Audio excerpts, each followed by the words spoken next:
Yeah, obviously, their team and their effort, and certainly their goaltender, Alexander Garcia, they made it one heck of a contest right down to the end. And so hats off to their performance and their effort. They're on a pretty good roll right now and trying to move up the ladder in the league. And they gave us everything we could do, and in the end, a couple of, our top players did some nice things. Catherine Ward finding a way to bank one in. I thought Holly Lorms made a great play to find Marie Philippe for the game winner, and top to bottom, I think they played a real thorough game. The score is 2-1, but maybe that could have been a 4 or 5-1 game if a couple pucks go in, or we just execute a little bit. I thought we were rushing it a little bit. A couple pucks were airborne on passes that, instead of being flat on the ice, turned into less threats. But you get 40 shots and almost 30 something in 2 periods. It's a pretty honest effort, I think.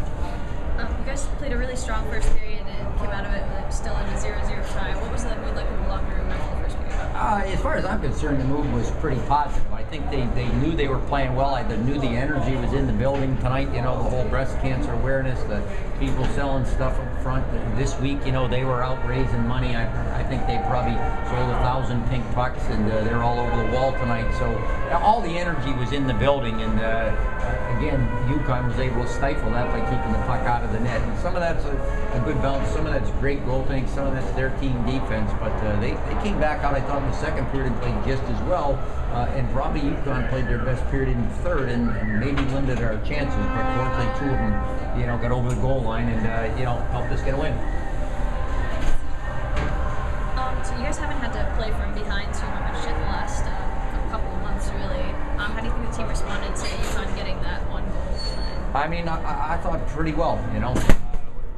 Again, we stayed at the task in the second period. We had chances going, toward the net. Even right in the last 15 seconds of the second period, had a nice initial rush. 4 people coming down, and I think Tony Kurtzman pulled up on the hash mark and threw a pass across, and the thing was about 2 or 3 inches off the ice. Had that been on the ice, it's probably an easy goal for Jen Wakefield, but instead it was just over the top of her stick, and that's great execution. To just the pass that was a little bit astray, but the third they kept it coming, and not quite to the volume, but certainly with a couple goals. Coach, in third, decided to switch your lines up, but Lawrence on the line, they obviously produced all had points in the goals. Yeah, I'd probably commend Terry Slater, a guy I worked with for 7 years at Colgate. When things weren't quite going right, and it wasn't because we weren't playing great, everybody was playing great, but it just seemed like something had to happen for us to get a goal, and so we just threw it in the blender and came up with different people on different lines. We were using the same core of 9 players, but it just got some different people in different situations. I'm pretty sure tomorrow we'll go back to the way the lines are, but for tonight it worked, and awful nice to see that stuff happen.